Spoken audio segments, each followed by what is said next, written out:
Welcome back, everybody, into Bill's Chat. I am Josh McCarty. With me tonight, as always, is Luka. And Luka, do you taste that sweet, sweet victory that we're experiencing today on this Bills Victory Monday? Yes. It tastes delicious, Josh. It's a fantastic feeling. I will start with this in this quick segment here. We talked about on our live show, it's just a week 4 game. I will maintain that through this. It feels great to win against a division rival in such a way that the Bills did, and we will, of course, go into it in great length. But it's still week 4. The Bills have done these kind of big wins early in a season in the past, and we have seen what has happened later on in the season. This is a good, massive win at the quarter mark, kind of the season. But overall, there is next week. There's an important game against the Jags, who had a pretty good win in their own right in London, and they will be remaining in London while we have to travel there. So there's a lot still to do when it comes to the context of the season. But when it comes to Victory Mondays, Josh, this one does definitely taste a little bit better than your average other win. All right. So, friends listening out there, first of all, thank you. We appreciate the hell out of you for starting your Bills Monday with us. There are two conversations that need to happen tonight. One is obviously the victory over Miami. That's where we're going to start. But we are well aware that there needs to be a large Tre'Davious White conversation, and we will have that later in the show. What we didn't want to do is weave in and out of it or gloss over it. I think there's a large conversation there. And Luka and I have just talked about it, and we're going to get into that as the show goes on later on in the show. Maybe we'll timestamp it for you. But for now, we do want to focus on the good. Luka, I do this every week. Trying to hold back a sneeze here. Whew. What were you thinking when the final gun went off? I don't think they use guns anymore. And the Bills walk away 48-20 victories over the Miami Dolphins. Holy bleeping bleep. I cannot believe what we just watched. That was essentially what I got when the kneel downs were happening. Of course, I will say this stipulation. Every time the Bills are doing kneel downs, especially in the circumstance like it seems to happen when it's a win, because Josh Allen just added yet another over 7-point victory to that crazy record that he has in victories, the number that are 7 or greater points. But I looked over to my one buddy, just wanted to make sure he actually wanted to watch all the kneel downs. He is that type of individual, Josh, that refuses to let me change the channel until the zeros hit the clock. Yeah. I respect those. But as it was happening, and I'm kind of looking at what's going on in Philly with the Washington game and stuff like that, there was this overwhelming feeling of just incredible relief, but not in relief like that was a stressful game, just relief and disbelief. Weirdly, that rhymes, of course. But it just felt really good the way it all happened. What we watched for 60 minutes is far from anything we expected going into that game. I mean, you in our live show predicted that the Bills would unfortunately still lose. I was starting to feel a little bit better compared to our preseason prediction show, where I did say they would also lose, and I said that they would win by a field goal, but it would be a tight scoring affair. Obviously, it felt that way early, but as the kneel downs were happening, as you asked me here, it was, a 28-point win, and it just was a little bit of disbelief, but it had my thinking face on what the future is there, Josh.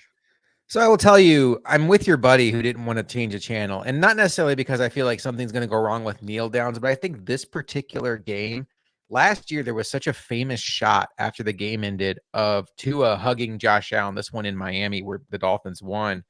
And I just thought it was neat to see the teams embrace each other. I'll tell you, Luka, I like Tua. I really do. He seems like such a likable player. He seems super classy. He gave a shout out to Bills Mafia.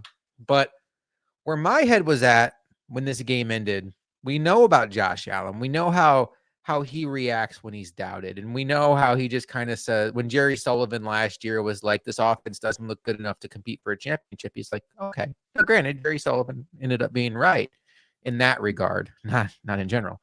I came away thinking, okay, we know Josh Allen's a dog, doubt him at your own risk. We know Stefon Diggs is a dog, doubt him at your own risk. Sean McDermott is a damn dog, Luka. All week long, hearing about 80 points or 70 points on the Broncos. Oh, Sean McDermott made Leslie Frazier the scapegoat. Oh, the Bills defense is old and slow. No Jordan Poyer, no Von Miller. I'm not going to mention Tre'Davious White, some of the skepticism on him because of what happened later in the game. And, what's going on at middle linebacker. And Sean McDermott today, Luka, put on an absolute masterclass. He had Mike McDaniel in a bag. He was one step ahead of the Dolphins every step of the way after the initial 2 drives that I'm sure you're going to get into. I thought, as great as Josh Allen played today, and holy cow, did Josh Allen play great, and we will certainly take time to talk about that. I thought today was a Sean McDermott masterclass, and it might have been one of his best days as Buffalo Bills head coach, right up there with holding Lamar Jackson to 3 points in the playoff game. To me, as this game's ending, I'm thinking this is one of those nights where, Tre'Davious White aside, Sean McDermott's going to sleep like a baby. Yeah. As I think it was Romo said during the broadcast, the McMatchup between McDermott and McDaniel, which, by the way, McDonald's is on the phone. They would like to talk to Romo and McDaniels and McDermott. Yeah. Boy, week 18 could have a lot of, Golden Arches sponsorship on that one.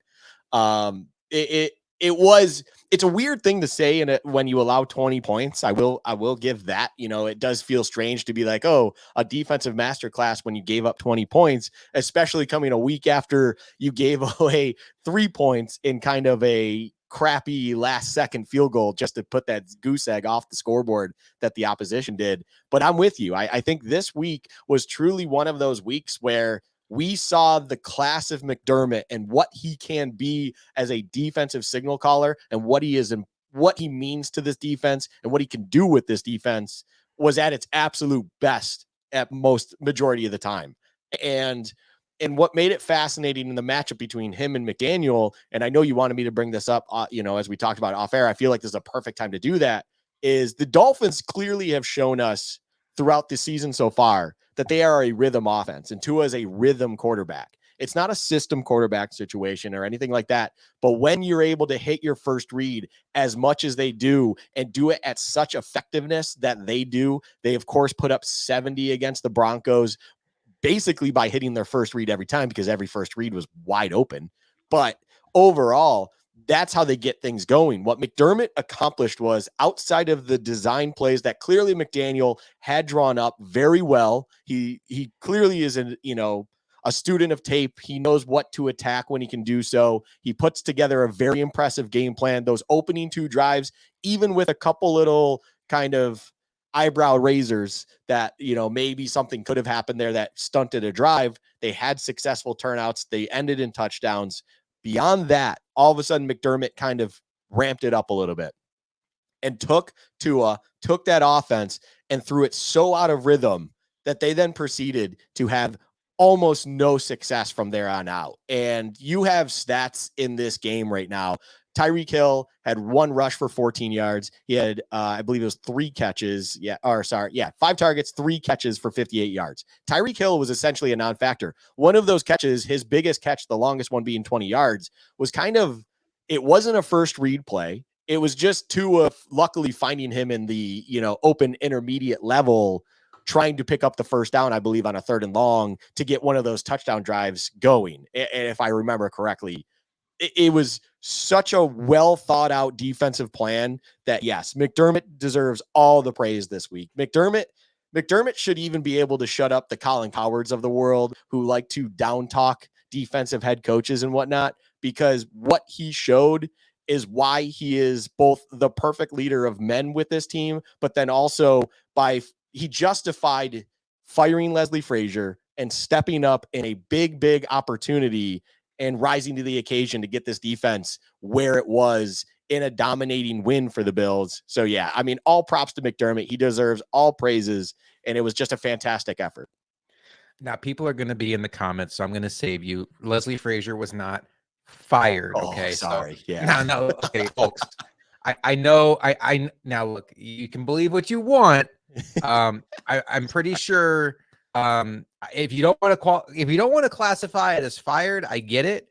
Leslie Frazier was let known early in the offseason, you're not calling defensive plays next year. If that works for you, cool, you can hang out. If not, there's the door. And so he stepped down and left gracefully. So Was that a bad slip on Luka's part? No, because I co-signed. I think McDermott made it pretty clear who was going to be running the Sean defense early in the offseason.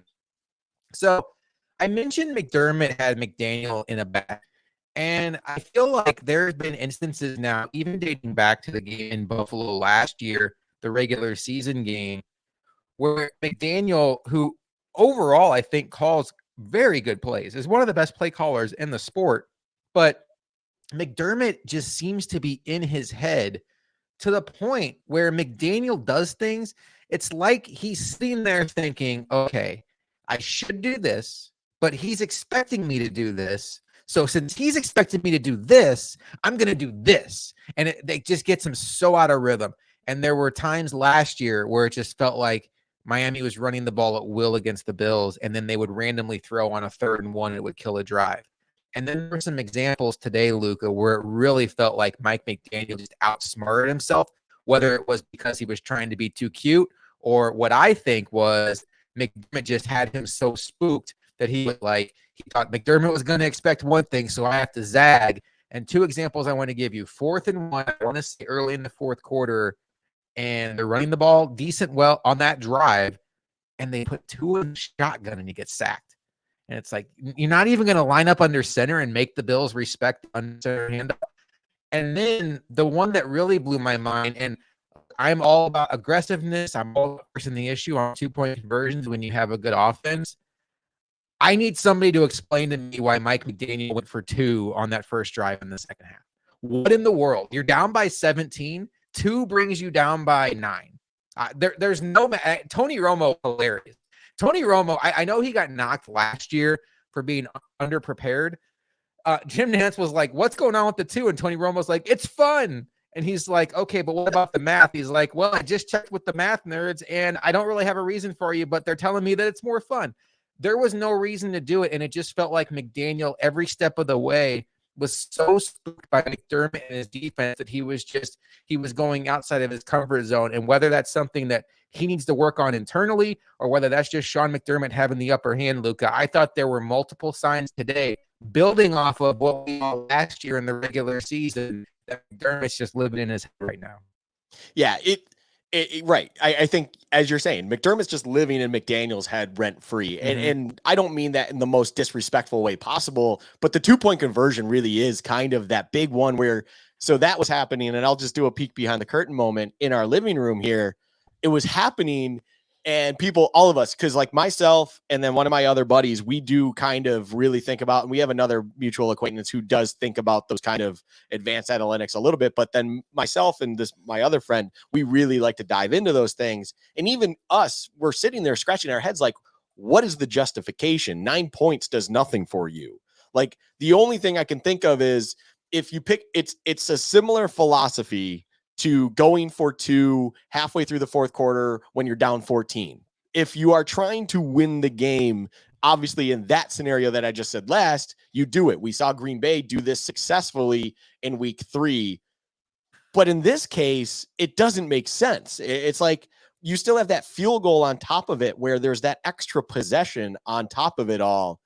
And you shouldn't be playing around with that. Just live in the moment that it is and take your extra point, get it to 10 points, and try to just live to fight another day. Because then if you get that field goal and you know it's only 7, that 7 psychologically, I feel like does a lot more to a team than 8. 8 is kind of even if we let them in the end zone, we can still stop them on a 2-point conversion. Like there is still that opportunity for our defense to do something. When it's a 7, it's a lot different. And then all of a sudden, if they go for 2 when it's only down 1, there's a big thing going on right there. So I just think that's overthinking it. That's clearly McDaniel trying to, he's not trying anything. I think he is trying something. It's just whatever he's trying just doesn't make sense. And he's overthinking and overanalyzing everything. The shotgun moment you bring up as well is definitely a big head scratcher. But I think the funniest part about this, and just kind of how we can even wrap this point up about the matchup between McDermott and McDaniel, is there's going to be probably a takeaway, or at least statistical people are going to look at it and go, the Bills defense allowed 142 yards on the ground.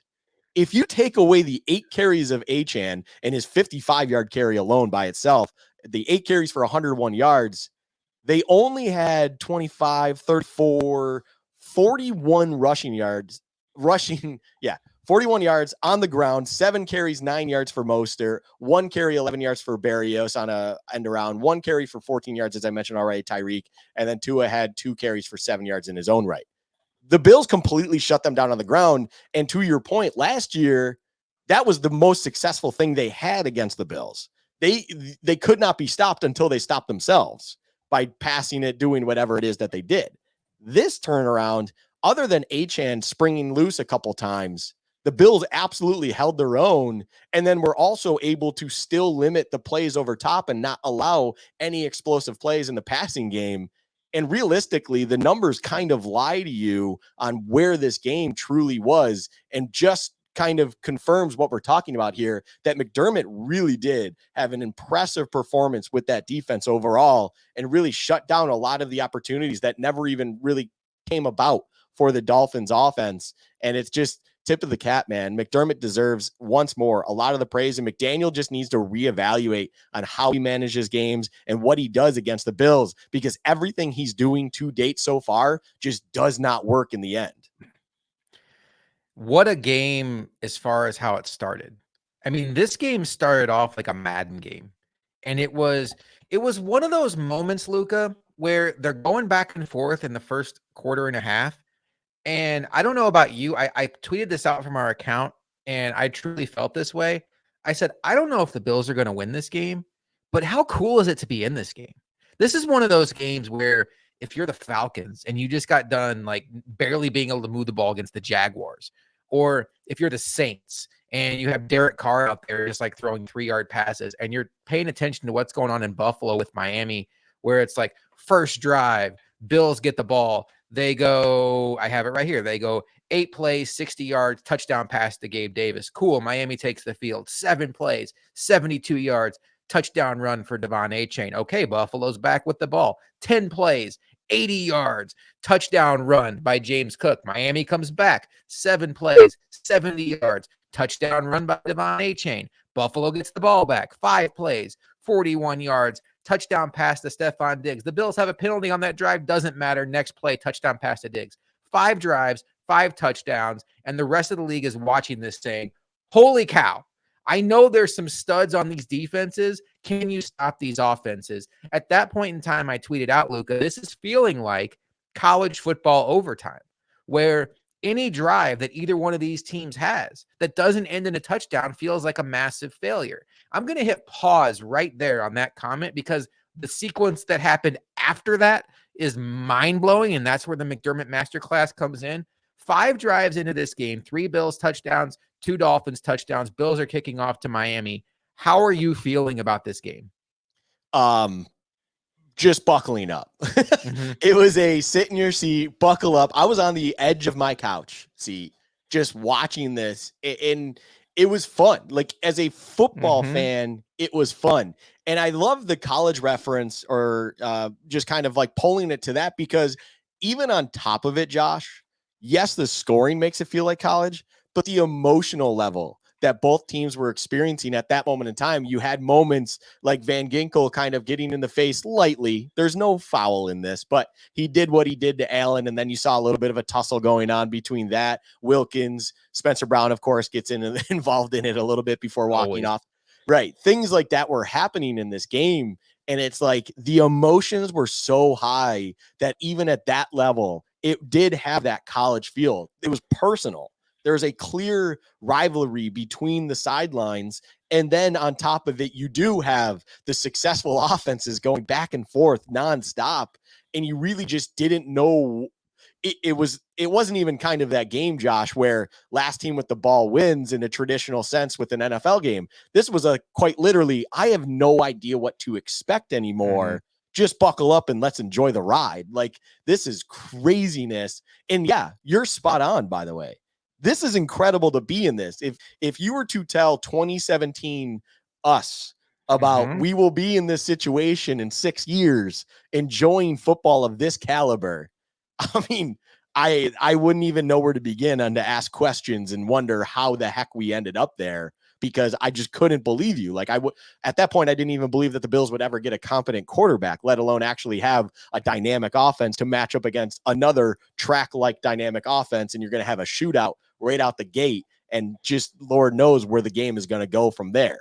So yeah, the start of the game truly is kind of the first act. You know what, Josh, I'm going to do it this way. The first act of the game, from the beginning to the moment of which you hit the pause button, as you said, that first act was, as a general football fan, one of the most enjoyable experiences I can remember in a while, where it truly had everything in a sense. And it was just how football, you feel like, is meant to be played, like on both sides, from all according, like it wasn't even as if the defenses were playing bad. It was just incredible offenses working so well to meticulously move the ball down the field in their own respective fashions, that it was just art in almost a sense. It was beautiful to watch, and it was very, very enjoyable. So yeah, I mean, the simple description quite literally was buckle up, sit back, and enjoy the ride, because those first 5 drives, as you're labeling them, that act 1 of this game, was just an absolute thing of beauty. And we've seen the drought Bills have shootouts before, but there was something special about this. This wasn't Ryan Fitzpatrick and Jason Campbell going back and forth in 2011, where it's like, okay, both of these teams feel kind of average, but hey, this game is fun. No, this is legitimately like, this is the game of the week. This is the nationally televised game, as far as the major CBS game, and the one that ESPN and Fox Sports been talking about all week. And here we are 5 drives into it, and holy cow, is it living up to the hype. Both of these offenses look beautiful. But then, Luka, we hit that pause button after that 5th drive. Bills are up 21-17. And from that moment on, the rest of the Miami drives go punt, punt, fumble, punt, touchdown to start the 3rd quarter, where they randomly go for 2 that nobody can figure out, interception, turnover on downs, turnover on downs, turnover on downs. Miami had 1, 2, 3, 4, 5, 6, 7, 8, 9 more drives after that. 1 touchdown, 3 punts, 2 turnovers, 3 turnovers on downs. If I had come down into your living room at that point, Luka, and said, take a deep breath, everybody, they're only going to score 1 more time, they're going to turn the ball over twice, punt 3 times, and they're not going to move the ball, they're going to turn the ball over on downs the other drives, you would have kicked me out of the living room for being a liar, right? Absolutely. Yeah. There's no way this Miami offense, who is finding all the answers, even if maybe they have a hiccup or 2 along the way, is going to all of a sudden stall out, in my mind. Like at that point in time, at the end of act 1, and we are starting to go into act 2, I am not, for the life of me, seeing punt, punt, fumble, punt happening. That's just not going to be the next 4 drives. They will hit Tyreek open over the middle, who takes it to the house. David Achane will run it into the end zone after breaking loose and running right by Micah Hyde, because no disrespect to Micah Hyde, he's not a world beater of a track athlete. Like, something will happen here that it will unfortunately nip the Bills in the butt. The Dolphins will still hang around. Something will happen in that regard. So yeah, to me, it's still a little bit crazy that the first act comes, the second act starts, Josh, and as you're mentioning, punt, punt, fumble, punt, touchdown. I'll have the second act end in that 2-play, 18-second drive that ended in an interception. And at that moment in time, Josh, that was officially at that point. Of course, the interception comes, and the Bills had already kind of laid a couple more touchdowns, a couple more field goals on the board. And that's truly when it was like, oh, we're in the blowout game now. Like we're living in this, where it's like, no, this is getting really bad for Miami and really good for Bills fans.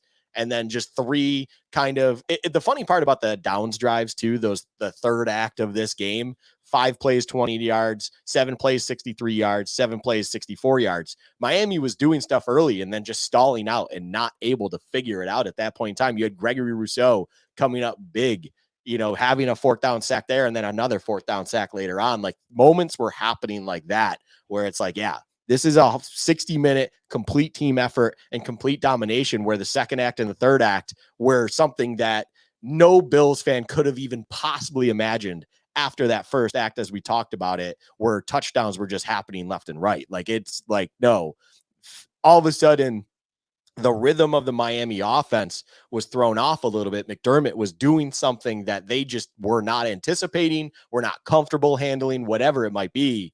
And it was just kind of game, set, match once you got to the end of the second act. Yes, they got that one touchdown drive to start the second half, but outside of that, where you can really readjust and game plan once again, the Dolphins were just completely ineffective on offense. And unfortunately for them, and very fortunately for us, luckily that shootout didn't happen. The Bills continued on that path, and the Dolphins just couldn't figure it out anymore.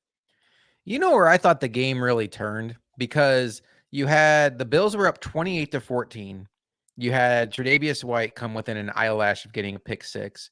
And then the next play was the fumble recovered by the Bills that leads to the Tyler Bass field goal with, I have it right here. Tyler Bass kicks a field goal with 1:44 left in the first half, and the Bills take a 31-14 lead. But this isn't like a 31-14 lead over the Commanders. Like, this Miami Dolphins team can put up points in bunches, and you know they're getting the ball in the second half. And 1:44 is a lifetime with an offense with that kind of speed. So in your mind, you're thinking, oh my God, just hold them to the field goal. Let's go into the halftime with a 2-touchdown lead and sort it out. And the next Miami Dolphins drive, this is where I thought the game kind of got away from them. And this is like the first misstep of Mike McDaniel for me. That drive comes out. Tua gets sacked for a 4-yard loss. And then they, instead of keeping their foot on the pedal, they go into, we don't want to give Buffalo time with the clock. And now, instead of being aggressive, trying to double dip, they go conservative. And the Bills were like, okay. Sean McDermott did not have any interest in burning timeouts there. He was like, thank you very much. We will take our 3-possession lead into halftime. We appreciate you. And I thought that was a huge misstep on McDaniel's part, because even that first sack only set up 2nd and 14. And, it got to be 3rd and 7. And then they ran Achane up the middle. And look, Luka and I pride ourselves on getting names right. We spent all draft season calling him Devin Achane because that's what he was called. And now last week he tells us it's H-on. So if we mix that up tonight, please know it's not because we don't know who he is or never heard of him. It's because we have this muscle memory of calling him A-Chain for like 5 months. But I thought that, to me, Luka, that's where it was kind of like, if I'm a Miami Dolphins fan, I wanted my team to keep their foot on the gas there, and they did the direct opposite. And I thought they handed the Bills a gift of, here, just take your 3-possession lead into halftime. Yeah, that was questionable. And then even on top of it, you had Tony Romo going, oh, you don't want to leave too much time on the clock. It's like, what are you talking about? Right. You're down 17. I will happily let them kind of take the foot off the gas and just let us see it out, or let themselves see it out. It's like, that's questionable. That's also, why Tony Romo maybe wasn't finding success in the playoffs. Boom. Got him. Ooh, ouch. Look, I have no disrespect to Tony Romo. I actually miss his, not to get off topic here, but Josh, the Tony Romo kind of spin out of sack, the vintage dip shoulder, nothing like it. It was so much fun to watch back in the day. Anyways, it was questionable, and that was kind of the break in the armor that was watching the Dolphins try to keep up, or watching the Bills try to keep up, and this back and forth match where all of a sudden the Dolphins weren't finding success anymore, and then all of a sudden they kind of just hid in their shell a little bit, and they were just okay with seeing it out, as we're talking about. And it's like, I mean, really? You are a team that just put up 70. You're a team that can strike fear in anyone because you have track stars left and right. Tyreek at this point didn't take the helmet on the knee yet. He looked healthy. You have Achane, who is still a world-class athlete. Like, you have all these guys. Jalen Waddle, of course, still playing. It's like, what are you doing? Take some shots. Do something. You're down 17 points. Yes, you get the ball back to start the second half, but you still have time on the clock. You have timeouts, if I recall, as well. What are you doing by just pulling up and saying, well, they got us on first down, so we're just going to let the clock wind down and then just live with what this is? That to me is just such poor management and understanding of what the game situation calls for and what McDaniel actually should be doing. And to me, it's really just, it's now only his second year as a head coach. Beyond this, he was only an offensive assistant. He's probably just never still had many opportunities where he's need to make those tough decisions on how to manage the clock and what to do in a game. And that just kind of showed in that moment in time, unfortunately for them. But yeah, that was a massive point in the game where you just really questioned a lot, because conceding a 3-score lead to your opposition at halftime when you do have the team that you do is an extremely, extremely odd move.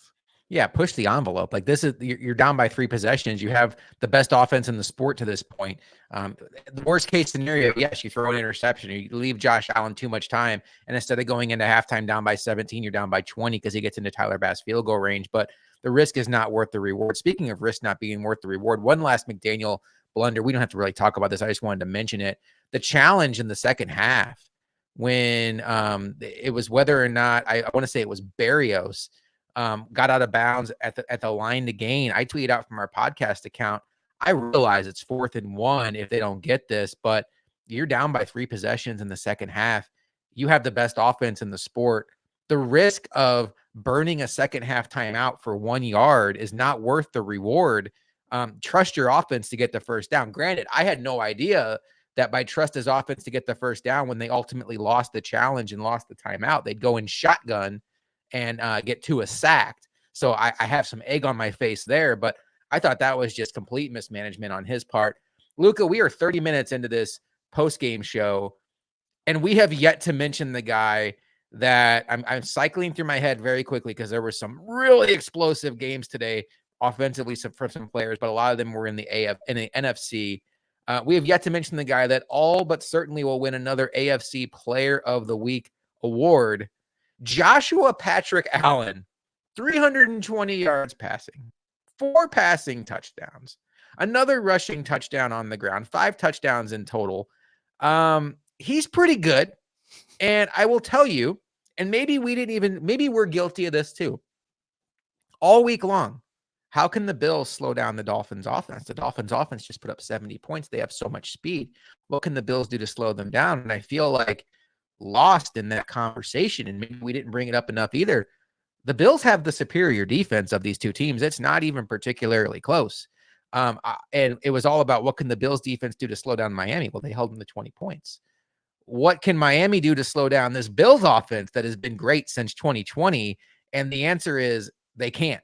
And on what was on display today for the Bills, and boy, is this going to be fun to go through. Bills drives, touchdown, touchdown, punt. Oh, what happened there? That's okay. Touchdown, field goal, halftime, field goal, touchdown, punt. Damian Harris runs out the clock. It was a Ken Dorsey masterclass. I thought Ken Dorsey drew up some great plays. That touchdown pass to Gabe Davis was carbon copy. If you remember back to 2018, the Minnesota game, Josh Allen to Jason Kroom, the exact same play, pump fake to the flat, wide open Gabe Davis. I thought Ken Dorsey had a great run scheme today. The Bills ran with authority on the second and third touchdown drives that led to the James Cook go-ahead score. Now, when you look at the final box score, the rushing stats don't look overly impressive, but at the meat of the game, the Bills were running with will.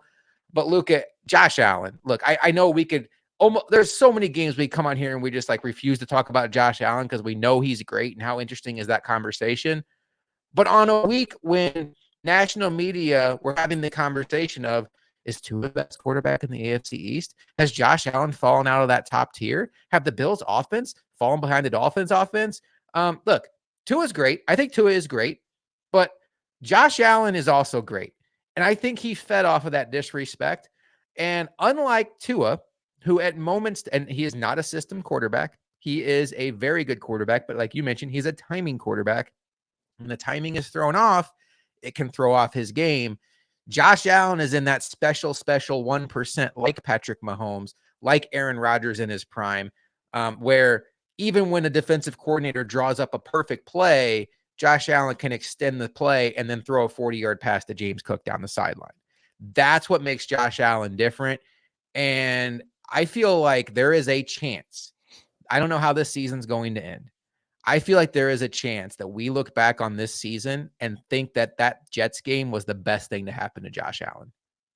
It's a crazy thing to say, but I even made a crazy statement in my living room late in the game where I was like, where's all that conversation going to be about Tua being the MVP of the league now? What is going to be happening with that MVP conversation? Because in my eyes right now at this point in time, there have been a couple really good players. I mean, TJ Watt had to say until today. TJ Watt did not show up in Houston. The Pittsburgh Steelers did not show up in Houston. That was a wild sight. But there's players like that. Micah Parsons kind of has fallen off a little bit. I mean, at his standards. Myles Garrett has had a game or two. I'm naming defensive ends, by the way, right now when I'm talking about MVP. Randomly off the top rope today. Yeah, Khalil Mack with 6 sacks. Wild. These things are happening right now where I'm talking about those guys in MVP conversation now. Tua has fallen off to me in that mind. And I made a comment where I was like, I think Josh Allen might seriously be back in this MVP conversation. Yeah. And it's insane to think about after watching in front of the nation, him have an unbelievable, maybe his worst career game of all time. Like, and it was just abysmal. It's everyone is ripping him. Everyone and their mother had an opinion about Josh Allen and how he's regressing and it's just not working. And Josh Allen misses Brian Daboll and all this other nonsense that's out there. And it's like, look, Josh Allen is still Josh Allen. He is still that dog. He is still that guy. What I will say is this, Josh, it will be an interesting conversation when it comes to AFC Player of the Week between him and Stefon Diggs, because not too often do you have a receiver get 3 touchdowns in a single game, including one very impressive one, while being covered by one of the top 10, we'll call it, corners at this point in time, in Kohu, who's been very impressive up until this game, and he had an extremely poor day at the office. That was not a good time for him. I will say this, though, Josh, that was not pass interference. I'm just going to say it. It was hand fighting. There was not a whole lot of grabbing. It's a tough day when even you making a decent play gets flagged and there's just nothing you can do at that point in time. Don't feel bad at all. Like Kohu deserved to kind of get put in his place a little bit. Shots fired. But overall, Josh Allen was that guy. He was a dog. Stefon Diggs came to play.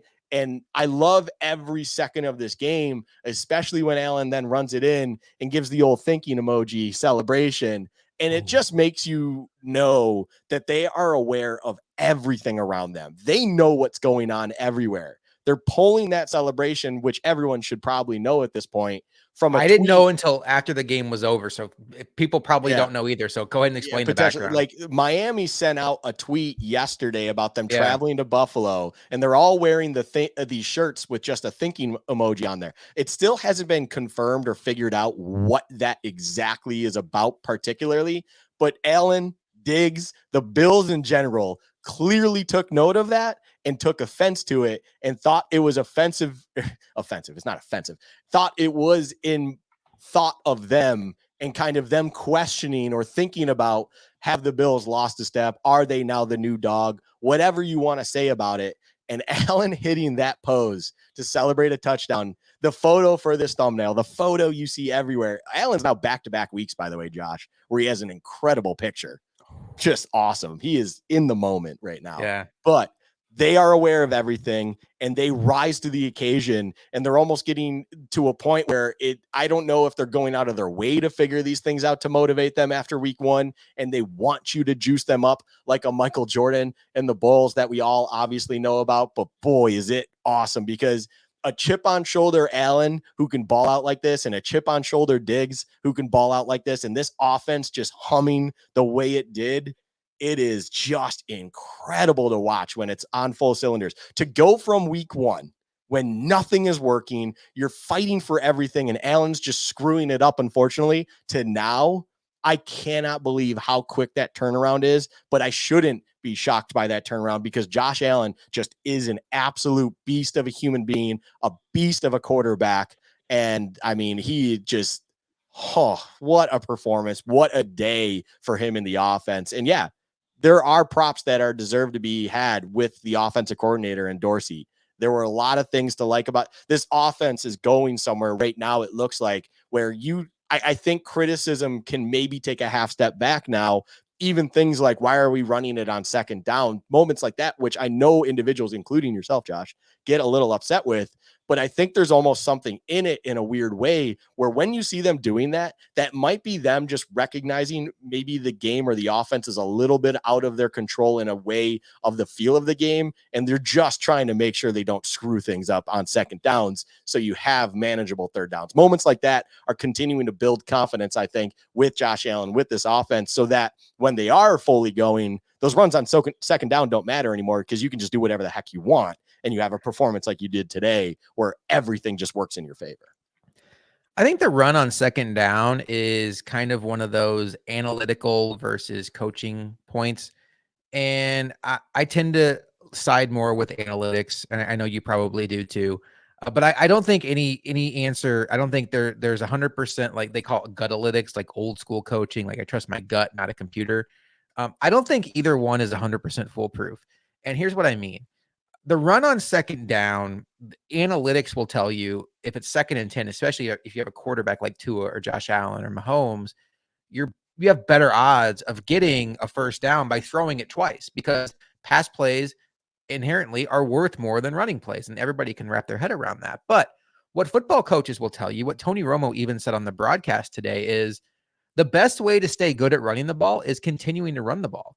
It's like muscle memory. It's an exercise. If you go 10 plays in a row without running the ball, your team loses that continuity. So you see for years, Mike McCarthy used to drive Packers fans nuts because it would be 2nd and 10. You have Aaron Rodgers back there. You have Brett Favre back there, and he would still hand it off to Amon Green or whoever's back there and get their 5 yards, set up a third manageable. But they would consistently be one of the better running teams in the sport because they never got too far away from their last running play. The other thing I will tell you that I don't think analytics respects enough is there is a massive, massive difference between 3rd and 10 and 3rd and 5.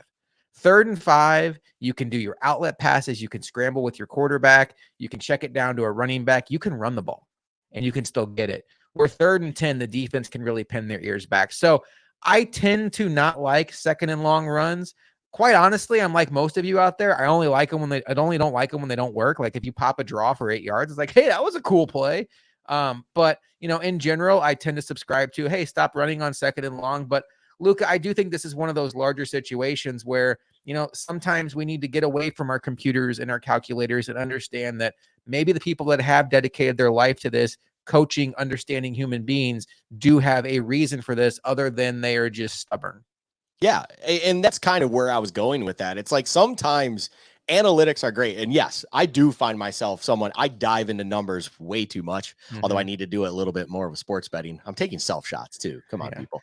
And it's like, yes, I am obsessed with analytics at a point and whatnot.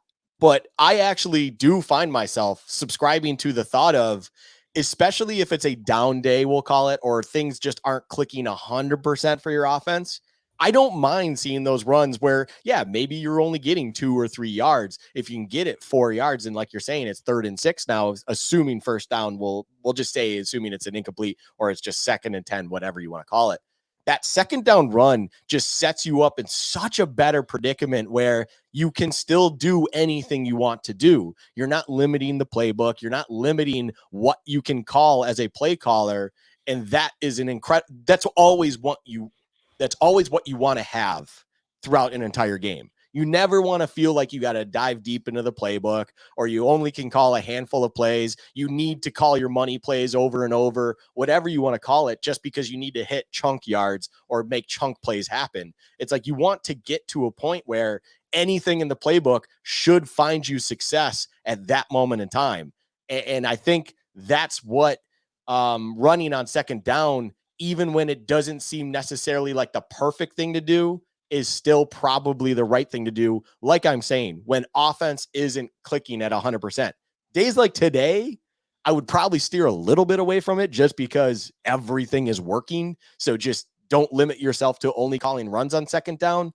But that said, I'm never going to sit there and complain about it because overall, it's just like, this is what you need to do to be successful. And as you said, there is something in it where you need to continuously run at least a little bit to keep that muscle memory there, to keep your offensive line and keep the run game confident in itself, to then when you do have those kind of 3rd or 4th and shorts that you need to rely on it, it's there for you and can be dependent on in those moments in time. So what I want to do now is I want to have one more conversation about this game, and then I want to do game balls and game checks. And at that point, Luka, I want to have our Tre'Davious White conversation after game balls and game checks, where we can just kind of focus on that and not worry about the context of the game. And then we can go around the league. And this is not in our notes, so it's probably going to catch you off guard. But Ed Oliver, I will raise my hand and tell you that in the space of Bills content creators, I've probably been as loud as anyone at Ed Oliver doubter. I cannot wait to read off the list of names of defensive tackles from his draft class: Quinnen Williams, Christian Wilkins, Jeffrey Simmons, Dexter Lawrence, who have been all pro level players. And he was the 9th overall pick, and he has not sniffed that ability. What I will tell you from what we've seen from Ed Oliver now through 4 games, he is a much improved football player. Now, he was always good. The issue was never Ed Oliver wasn't good. He was never a bust. It was just there was not that impact play. Every single week this season, we have seen impact plays, and I'm not talking about sacks. I think sacks for defensive tackles tend to be a little overrated. I'm talking about pushing the pocket, walking guards back into the backfield. The first play of the Raiders game jumps out to me where he absolutely just blew up the run on Josh Jacobs. Ed Oliver is playing with a purpose. And I want to draw a comparison to my favorite NBA team, the Denver Nuggets. The Denver Nuggets a few years ago, and they're a smaller market team, and this matters a little bit more in the NBA. They have a player named Michael Porter Jr., and they decided to give him a max contract. If you're familiar with the NBA, that's kind of like the most you can pay a player. You can only have a certain amount of max contracts on your team. And they decided to give him a max contract, despite the fact that even though he was a high draft pick, he never quite became that max level player. They were still betting on his upside. And when the Bills went out and signed Ed Oliver to a contract extension, albeit much less than what we saw Dexter Lawrence and Quinnen Williams sign for, or Jeffrey Simmons. I don't know if Williams is signed yet. I foggy right now. I know Wilkins is still waiting. It felt to me like, okay, the Bills are telling us, similar to what the Nuggets did with Porter, we're happy with where he is, but we believe that there is still a ceiling here that he is capable of hitting. And you have to respect the opinion of the people that have been around him for 4 years, watching him grow, watching him work, watching him develop. And for me, that's the one hope I had with this contract is like, okay, the Bills have a real opportunity to be right here and gamble on Ed Oliver becoming that player. And look, it's 4 games, and we've seen players have good Septembers before and then fall off a cliff. But at this point in time, Luka, particularly in a game where one of those players I mentioned before, Christian Wilkins, was on the other side, and unless you check the Dolphins roster, you wouldn't even know he played today. Ed Oliver made his presence felt. I want to say he had a couple sacks. That's how little, like he had 1 sack today. He has 3 sacks on the season. He's living in opponents' backfields. And to this point in time, Ed Oliver is having by far his best season as a pro. And he absolutely, at this rate, is going to be in that Pro Bowl All-Pro conversation. And it's fantastic to see. Yeah, it's fun. You know what makes this fun, Josh, is there's the question on if he deserves that contract that we talked about, the extension that he got. I'm just going to say this right now. There was an extremely questionable defensive holding call that kept a Chiefs drive going after Mahomes threw an absolute lollipop interception. The Taylor Swift effect. If you want to know when we're recording, folks, during Sunday Night Football. Yeah, we are recording during Sunday Night Football. I mean, mate, oh wow. I mean, he's got him. Anyways, Ed Oliver. So what makes this fun is it feels like almost all the time people get their big extensions, they get their payday, somewhat justified or not, whatever it might be. It's just you want to see this player stay. This is their market value, so on and so forth. And then there's a decline. What makes this fun is there were the question marks, and he's rising to the occasion. He's rising himself into that extension, of which it almost feels in a weird way that he might be one of those players that rarely justifies the extension that he really couldn't prior to. It's a very strange situation where he actually is growing into the extension, and that's awesome. What I will say in my own right on Ed Oliver is he is finally becoming that down to down impact player that it just felt like we only could see in flashes. And it was just never something you saw enough of. It would only come out on Thanksgiving. It would only come out in preseason. There's all the little knocks there. And now every game you are having those moments where you're like, there's Ed Oliver, or there's a big sack by Ed Oliver, or he's clearly pushing the pile deep that's forcing Tua or whoever it is to have to roll out into Leonard Floyd or Gregory Rousseau or whoever else that is on that defensive line for that play. Like, he is truly making an impact every play, every game, every week, that it's like, yes, this is why you pay that guy on the interior defensive line at the rate that you did. He needs to be able to do that, and he's absolutely doing that in spades. I'm with you 100%. It's like he is justifying everything that he was rewarded with at this point in time. Also, just he was quite literally the reason Rousseau got the one sack on fourth down late in the game, because he just completely blew up the middle to the point where Tua had no other option than to go into the 6'7" wingspan of Gregory Rousseau waiting there for him and taking him down as he tried to get around him. But there is no way you're getting around Gregory Rousseau. So props to Ed Oliver. It's one of those moments, Josh, where I know you're absolutely excited to eat your own words and be wrong about something, because it's only to the benefit of us all. And we all want to see that happen. Ed Oliver's looking good. Greg Rousseau is looking good. Terrell Bernard continues to look really, really good. Christian Benford's playing well. James Cook looks good. Osiris Torrance, hello. He's looking really, really good. This narrative about Brandon Beane not being able to draft is turning around in a big, big way. And maybe the biggest example of that is the quarterback who had 5 touchdowns today that Brandon Beane traded up for and made the face of the franchise and turned the Bills into a perennial Super Bowl contender. All right, Luka, let's do game balls and game checks. Put a bow on this game before we have our Tre'Davious White conversation. For those of you that are unfamiliar, game ball, game check is our MVP, LVP conversation. Game ball is pretty obvious. Who gets our game ball? Game check is which player played so poorly they need to hand in their game check for their performance today. And we try not to repeat other answers. So if Luka gives it to player X, I try to go another direction. Luka, who gets your game ball for their performance against the Dolphins today? That was not my internet giving out. That was my brain giving out. So just in case anybody wants to know, that was a me issue. Yeah, my game ball, I think, I mean, it's another one of those games just like last week, but just in a different way, that you could definitely justify giving it to a few people. But we talked about glowingly with a few individuals in this game. I will say this. I really believe the offensive player of the week this year in the AFC, or this week in the AFC, will not be Joshua Patrick Allen, and it will be Stefon Diggs. So my game ball is going to go to Stefon Diggs. I give the tip of the cap to him because, yes, Josh Allen had an incredible day, but 7 targets, 6 catches, 120 yards, and 3 touchdowns. That one target that was not a catch is the pass interference itself. Although I did say what I said about that pass interference, it may be questionable. But overall, Stefon Diggs had himself an absolute day.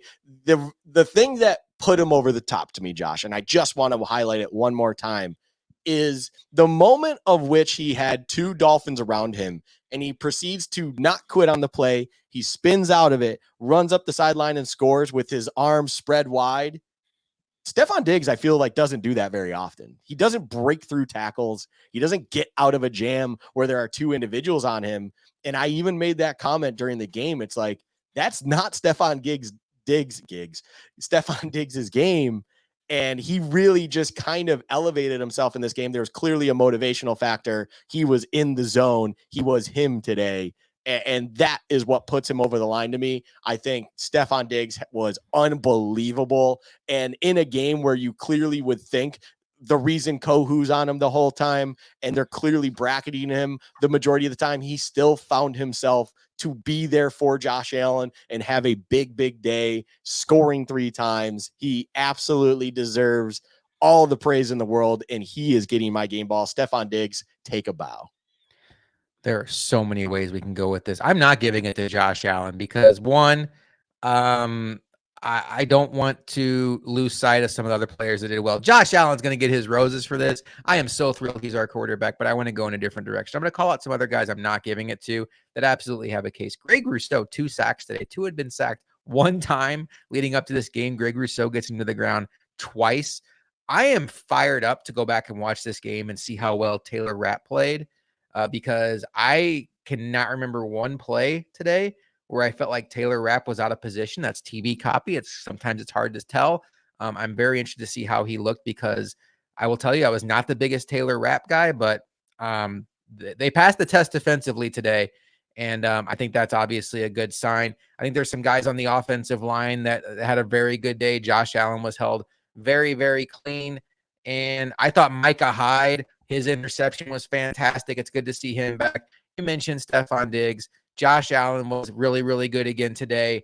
But my game ball, Luka, head coach Sean McDermott. This was an all-around Sean McDermott game. And maybe as the head coach, a piece of that goes to all of those players we mentioned. Another player I want to mention, Dane Jackson, had to come in off the bench, play for Christian Benford, had to come in off the bench again, play for Tre'Davious White. Not an easy spot to be in. Definitely not an easy offense to go against. And don't remember him having really any mishaps out there. Good depth if you can have it. Dane Jackson did strong today. But Sean McDermott, after the first two drives where Miami goes touchdown, he closed the door on everything they wanted to do. They scored 6 points after the first two drives. It was a defensive masterpiece. He had this team ready to go.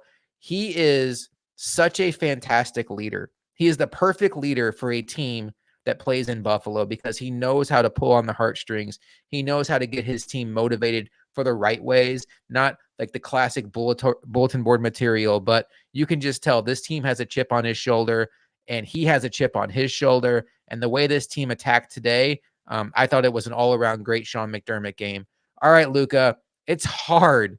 It is hard to find a player that lets you down in a game where the Bills won 48-20 over the hottest team in the sport. But I guess we have to do it. Who gets your game check? Yeah, I really, I'll be honest. I have one if you need to think about it. No, I think I have one. Okay.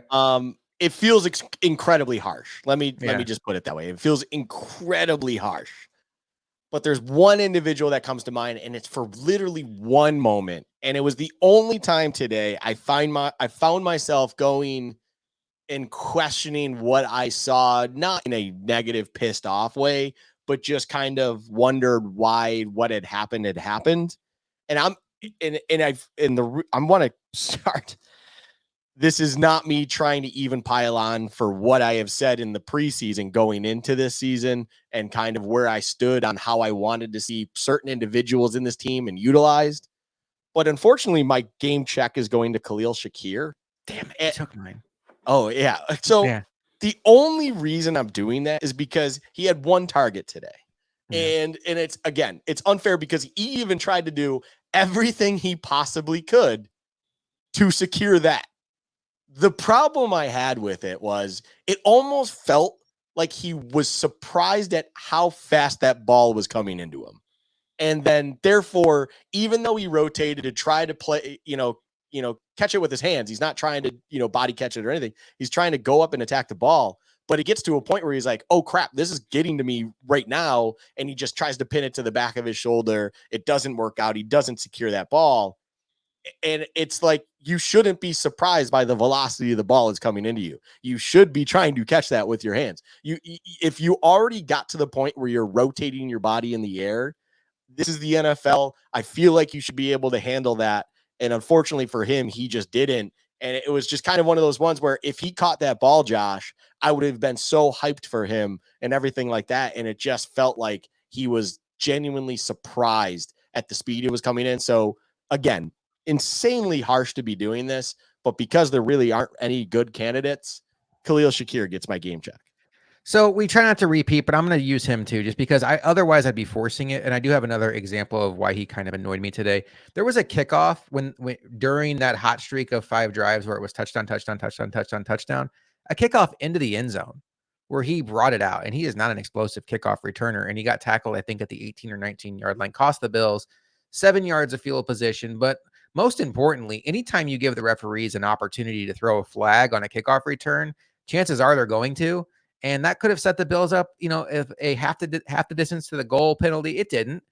They could have started at the 10. It was unnecessary. In a game like this, just take the touchback, take the 25 yards, let Josh Allen go out there, favorable field position, and don't put this team back up. I think the catch that he didn't make, it was a tough catch, but it's one of those, like, he's going to have to make a play like that along the way to really move up this pecking order, because right now there's a lot of mouths to feed and he seems to be at the back of the line.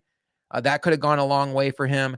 And then, making a poor decision on a kick return. It is what it is. We're grasping at straws here. But Luka, let's move on now to the topic at hand, which is Tre'Davious White. And I will tell you, I've watched sports my entire life.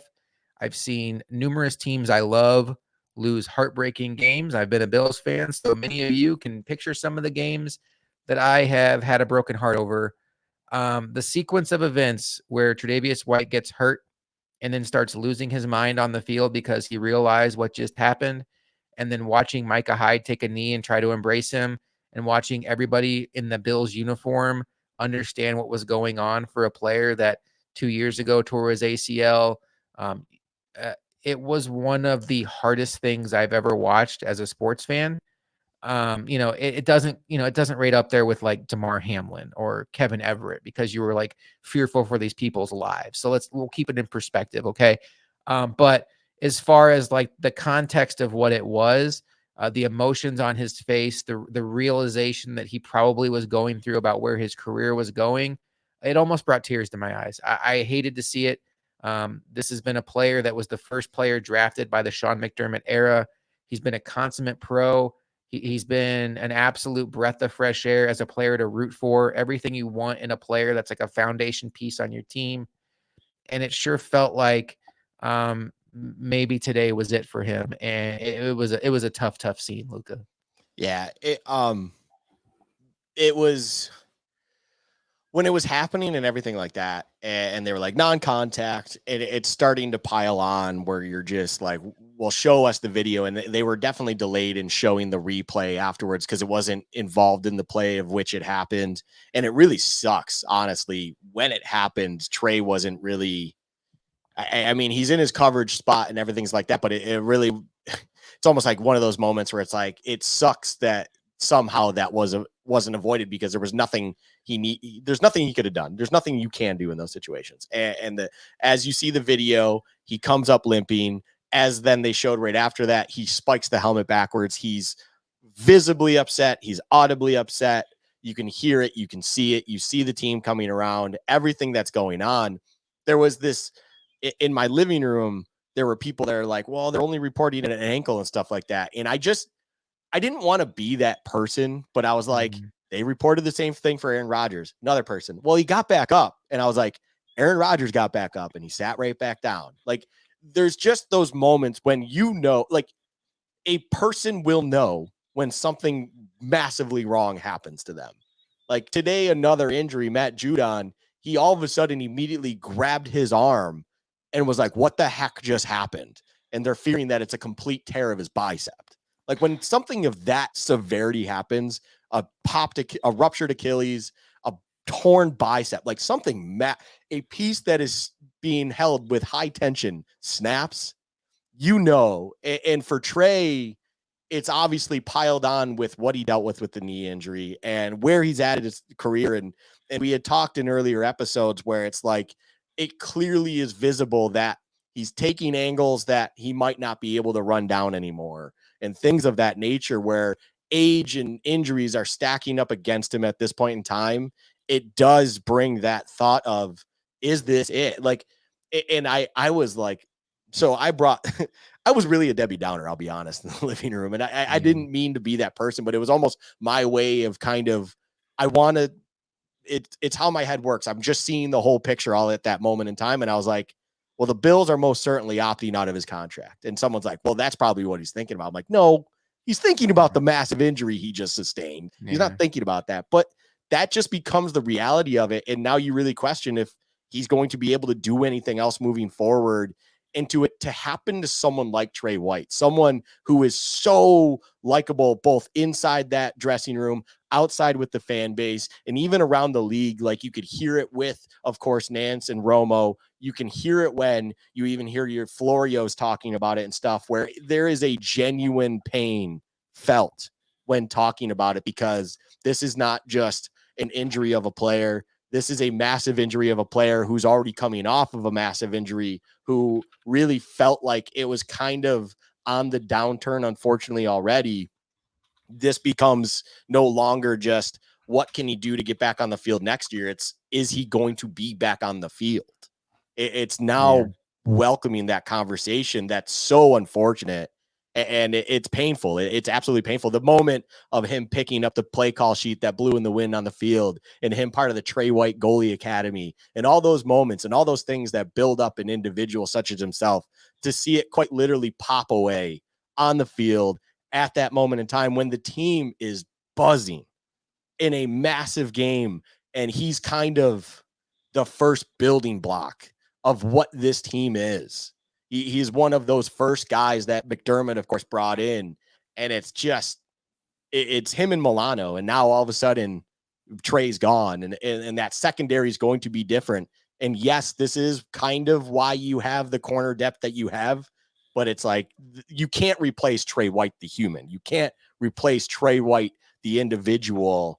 And to see what happened, it's just, it breaks your heart. It just crushes you as a fan of football, as a fan of the Bills. And it's just like seeing someone's career, 2021, he is playing at an all-pro level and an absolute staple of the defense, pops his ACL, ruptures his Achilles, and we're talking about his career being over not even 2 years from that moment in time. That is just so painful to talk about and see and deal with, that we wish him all, of course, all the best, and hopefully everything's okay. But that is just, it's unfair. Like, there's no other way to say it. It's just flat out unfair. Yeah, and Tyreek Hill obviously didn't do anything wrong on that play. They just got caught up with each other, and you know, it's one of those moments that'll just be burned in my brain. The cameras, the Dolphins just got knocked off the field. They're showing Tua kind of upset on the sideline. The camera pans back to Tre White, who you'd heard the announcer say he's down, but you're not. Just, it's an injury. Like, you're thinking, okay, well, we'll see what this is about. And as the camera pans back, you see him just pull his arms down and scream up to the heavens, no, no. And then Trent Sherfield and Deontay Hardy and Taron Johnson walk over really, really fast. And at that moment, you realize what it means. And it was the audible no to me that's burned into my brain, because you've heard Tre'Davious White talk about how hard it was for him to battle back from that first injury, because it's a process, and it's a process you have to attack. Like, he's going to have to attack this tomorrow. It's not, he's a guy that, like every other member of this Buffalo Bills team, was preparing to take on the Miami Dolphins in the game of the week, preparing to go to London to take on the Jacksonville Jaguars, preparing to finish out this season that they all hope ends in a Super Bowl. And now, in one snap moment in time, he now has to go figure out, one, is his career over? And two, can he battle back from it? And that has to start tomorrow with rehab. Well, he has the MRI on Monday. I'm saying tomorrow, it's Sunday. That's going to confirm whether it's an Achilles tear or not. And then it's okay. Now you have to start rehabbing it, and you have to start back at square one to get yourself back to a point where by next summer, we can see if you still have the athletic ability at your age and after the injury to still compete at the NFL level. It's grossly unfair. Like you said, injuries happen to everybody in the sport. You hate to see it happen to anybody, particularly someone like Tre'Davious White. And it's a moment that I'll never forget. And I wish him the best. It's one of the tougher things I've ever seen take place in a sporting event. But we do need to talk about what the Bills will do in this situation. Like, you know, I mean, there's still, if you want to, whatever you want to do out there, if you think that there's a chance that this MRI tomorrow come back in his favor, great. Like, until it's confirmed, it's not confirmed. I think it's safe to say that they're going to be without Tre'Davious White for at least a little bit. And the Bills, Luka, are pretty well insulated at cornerback. They have a guy in Dane Jackson who came off the bench today multiple times. And he's a guy with a lot of starting experience. He's like a perfect depth corner where he can come in and, you know, he knows the system. He's going to do his job. He's not going to be extraordinary. And the Bills still do have Kyer Elam waiting in the wings. He was a healthy scratch again today. He certainly will not be going forward. It seems like his number is going to be called. I would assume for now it's going to be Benford and Dane Jackson, with Kyer Elam being the next man up. But, you know, this has nothing to do with Tre'Davious White. Cornerback was one position that if the Bills were going to suffer an injury like this, they at least have some interesting names in the holster, and maybe there's a path from team success that means that this won't be a catastrophe. Yeah. Yeah. Right. The hard truth of this is the business of the sport. You have to now move on, as you're saying, when it comes to both Tre White and figure out his future, but then the Bills, McDermott and Bean and everyone involved have to now figure out the future of the team that is this season and figure out what they have to do to put themselves or continue to put themselves in positions to win. It becomes a lot more interesting. As you're saying, Kaiir Elam most likely sees himself active, and you feel, you're not feeling good about it when it comes to realizing why you're in the situation anymore, but you feel okay with it because it seems like we've put ourselves in the position at that position to be able to sustain a massive injury like that to anyone within the secondary at the cornerback position. Like, you have the resources that it's not trying to sign guys off the street, whether they're too old and they found their way on the way out, or they've just never been able to crack a roster, or you have to sign someone off the practice squad and just hope that they can elevate their game as they've been elevated to the roster. You have yourself in a situation where you should be able to move on accordingly. And hopefully now at this point in time, as you mentioned, I would see it being Benford and Dane Jackson as your boundary corners out the gate. And then you're just hoping with being active and finding some game time again, maybe Kaiir Elam can step up to the occasion at this point in time, whenever he's called upon, whatever it may be, so that hopefully the defense doesn't miss without a beat. They can continue to do what they've been doing and be a very dominant defense in this league and just get the job done week in, week out, even without kind of that leader in Tre White being the voice of the secondary among the many voices in the secondary that are that leadership group between him, Micah Hyde, Jordan Poyer, of course, whenever he comes back, and so on and so forth. So it will be an interesting thing to see how they handle this overall, but I think we all are pretty safe to assume what we'll see in the immediate future being just Kaiir Elam elevated to the active day roster, and then just them moving full forward with what they have at their disposal at this point in time.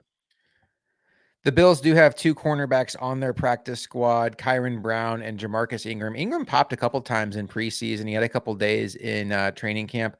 I would not anticipate either one of those guys getting elevated to this point. I think the Bills view Siran Neal as a guy that could get them out of a game at boundary cornerback. You still are talking about somebody who would be inactive on game day because the Bills historically do only dress three boundary corners, and now at this point that'll just be Kaiir Elam.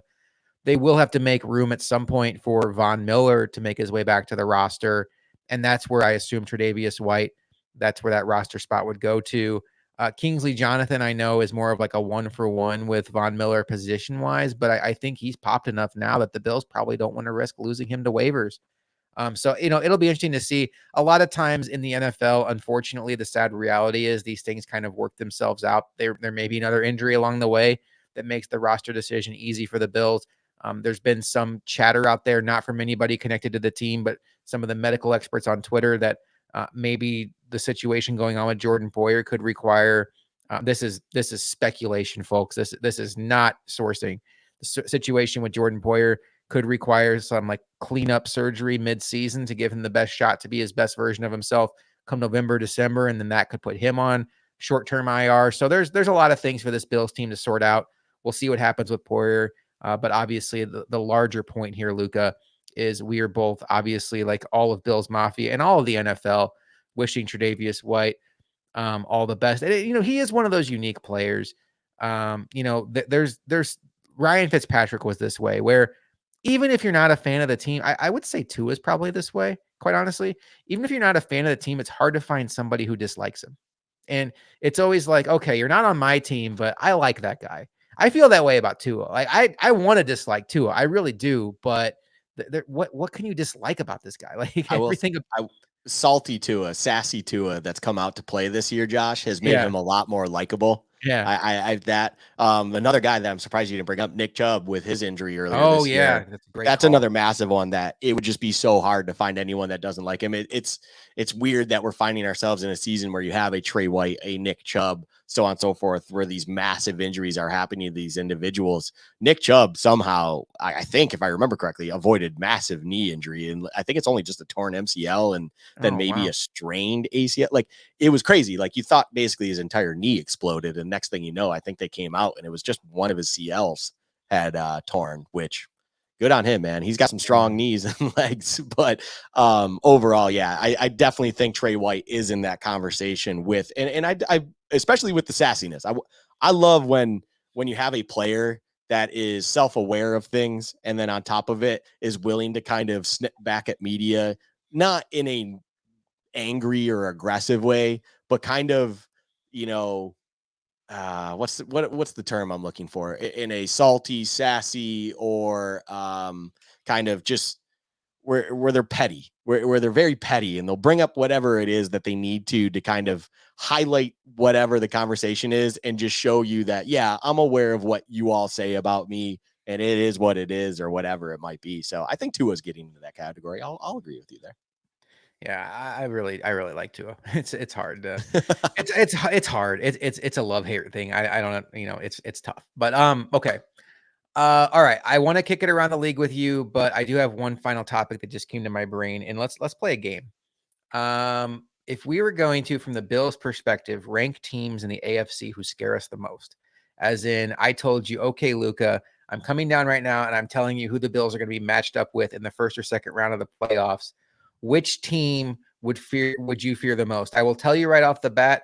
Coming into today, my answer was the Chiefs.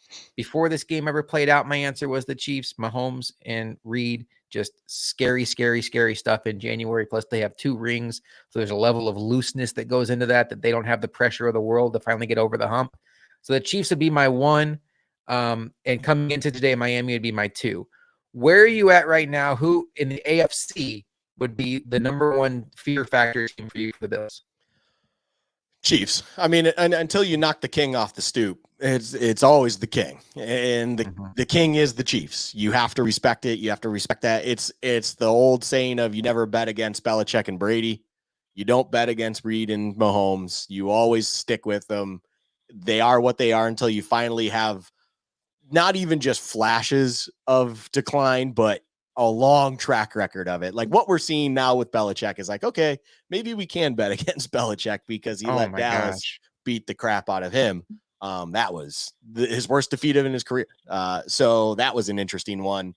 I will say Miami is still number 2 to me. They can Same. just they can just get you absolutely anywhere. You speed kills. It's how it works in gaming. It's how it works in real life. Speed kills, and if they continue to remain healthy, if all of those players are still there come the playoffs, if we're talking about that, or even Week 18, if that game matters, I am terrified of them when it comes to that game or playing against them. What I will say is this: after the Dolphins, for instance, you would probably have the Bengals there, or Yeah, people would even say the Bengals. Boy, am I not scared of the Bengals anymore. I I think am. there's something seriously wrong with Burrow. Yeah. I don't mean that when it comes to like just he's declining in skill. I think there's a health concern that's really there, and it's just messing with him psychologically as well. He's not able to trust what he's doing. You even saw it in the win that they finally got against the Rams on Monday night, and then it just kind of came back to bite him here against Tennessee in Tennessee, where it's just like there is something clearly off. They just lost T. Higgins now to a rib injury. We'll see what happens with that. T, though, also didn't really look like himself this season. And Jamar Chase, I'm not going to say he's asking for a trade or anything, but he's growingly frustrated right now with everything that's happening around him. And there's something with the Bengals that I think they've kind of dropped down a little bit. And I think the Ravens are stepping up because I brought this. I think the Ravens are my number 3 right now. And I will say Cleveland, although they looked bad, they did have the excuse of DTR in at quarterback. Boy, Yeah, did I that get that one changes wrong. everything. That That changes changes everything. everything, clearly. I thought DTR could run all over the place. No, that was foolish. Cleveland's still up there to me. I think their defense is very, very impressive. What had happened today was, to me, more fluky than anything else.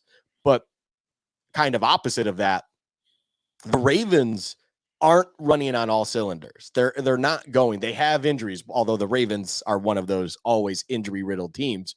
But they're not 100% there, and yet they're still churning out wins. They're still getting results.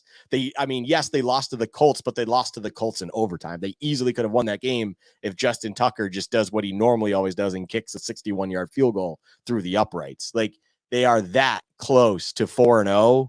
And if they can get things going, Josh, that pretty much elevates them to number 3. Like, they still have room to grow.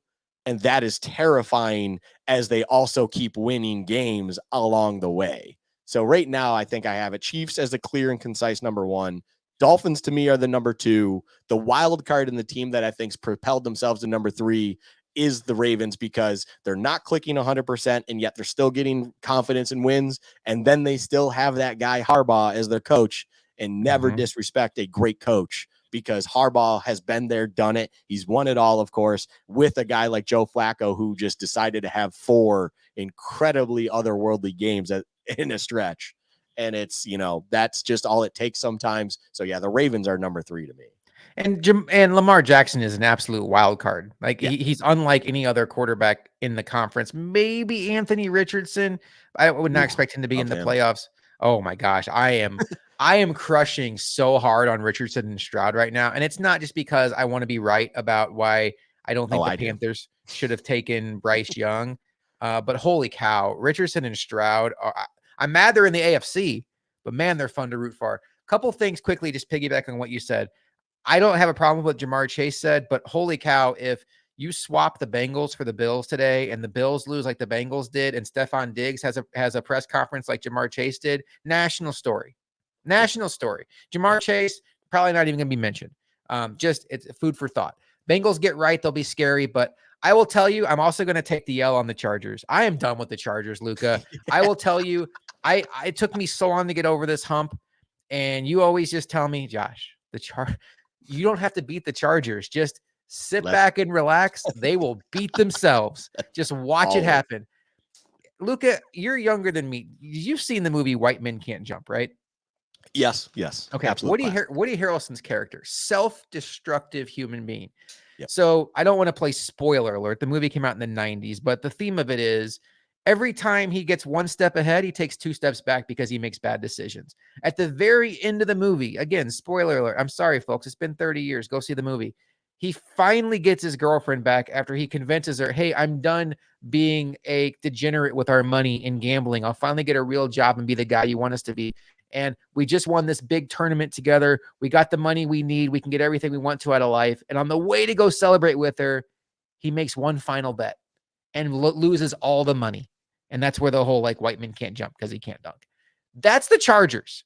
They have such an amazing ability to take a game that they should be winning by 3 touchdowns and have you look up and say, wait, how are the Raiders sitting here on the 5-yard line with a chance to tie?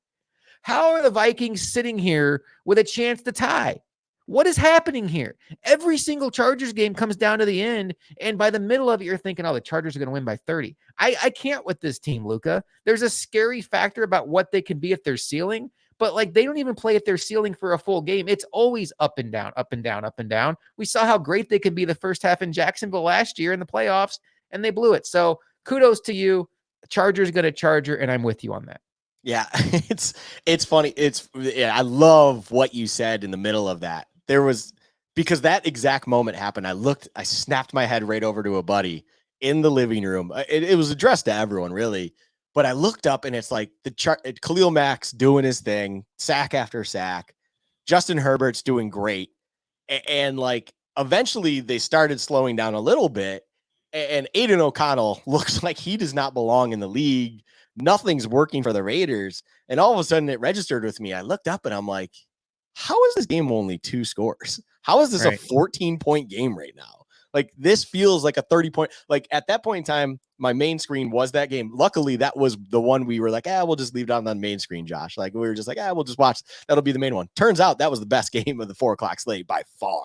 Mm-hmm. But the one below, is Patriots Cowboys. And I'm watching that game and it's like nothing impressive is happening in that game, but you have the Cowboys just blowing the doors off the Patriots more because Mac Jones clearly is just dog water. Oh He my absolutely gosh. has no idea what he's doing.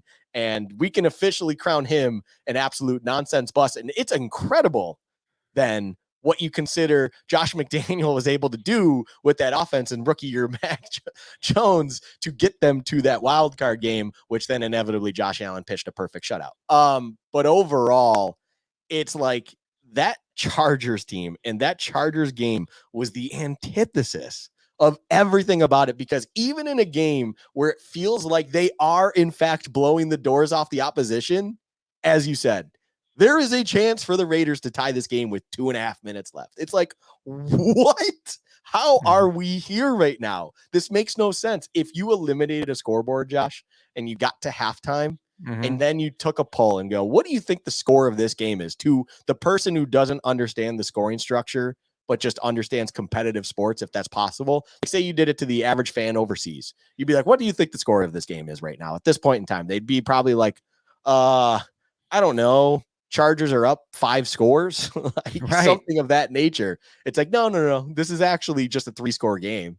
And then all of a sudden the Raiders make it a 2-score game and you still feel like they're getting blown out. It is quite literally incredible. And now it was to the point, Josh, where with Herbert having the splint on his finger and whatnot, and they're like, they could fumble this kneel down snap right now and no one would be surprised, because that's what the Chargers do.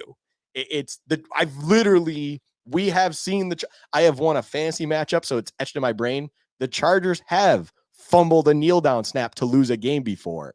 It happened on Monday night in Kansas City. I want to say back in 2013.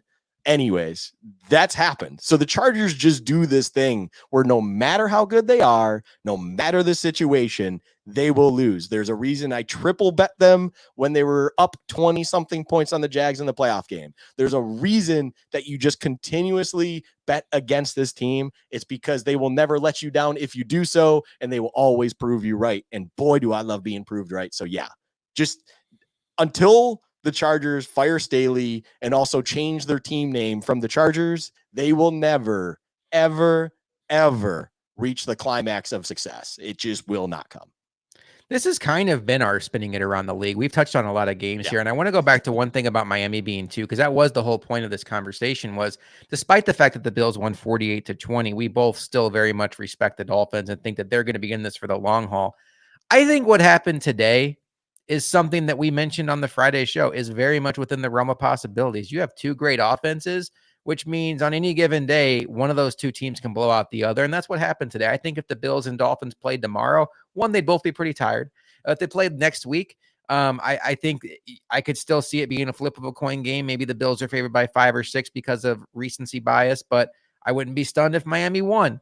I think these teams are a little more even. And I mentioned the Nuggets earlier to kind of keep with the NBA reference. The Dolphins are like a team like the Miami Heat that can just get super hot at 3-pointers. And that's the ultimate equalizer. It doesn't matter what kind of inside game you have. It doesn't matter what kind of defense you play. They can hit the 3-pointer, and that's worth more than 2-pointers. And maybe in a lot of ways, Luka, maybe in hockey, it's like having a goalie that's just really, really hot. It can be the ultimate equalizer when one team is better than the other. And the Dolphins don't have to take a backseat to anybody talent-wise. They have some studs on their defense. They'll get Jalen Phillips back. They'll get Jalen Ramsey back. They're going to be a tough out for everybody, including the Bills. But today was certainly a fun day. We spun it around the league a little bit, spun it around the league. That was really clunky on my part. What else stands out? I know Denver got their first win. I guess it was a comeback against Chicago. I did not watch a minute of that game. It never even approached one of my screens. For whatever reason, I was captivated on my smaller screen by Carolina and Minnesota. I had a lot of fantasy interest in that game for whatever reason, and it all worked out for me. Just what stands out to you about what happened around the league? I know the Sunday night game went final, so we can even include that. So where's your brain at? I'm not going to be that guy, but I'm going to kind of be that guy.